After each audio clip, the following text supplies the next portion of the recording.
నీతిమంతుడి మనోపూర్వకంగా చేసిన ప్రార్థన. హల్లెలూయా. అయ్యా నెక్స్ట్ జ్ఞాపకం చేసుకో అని ఏడ్చి ప్రార్థన చేస్తుంటే దేవుడిని యెహోవా అబ్రహాం దగ్గర నుంచి ఏమన్నాడు? ఇష్మాయేలు విషయంలో నువ్వు చేసిన మనవి ఆలకించితనే అతను నిశ్చయముగా దీవిస్తాను.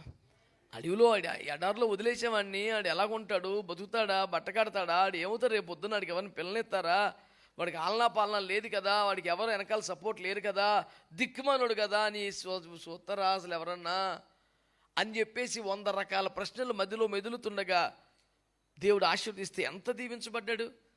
అతని చక్కగా వివాహం జరగటం, అతని కడుపున్న 12 మంది మగపిల్లలు పుడితే 12 మంది రాజులు అయిపోయారంట. ఒక్కడి బెకారిగాడు అవ్వనగలేడు. ఒక కుటుంబంలో ఒకడు ఉన్నత ఉద్యోగం వస్తే, ఒక కుటుంబంలో ఒకడు వ్యాపారంలో క్లిక్ అయితే ఆ కుటుంబం బీభత్సమైన కుటుంబం.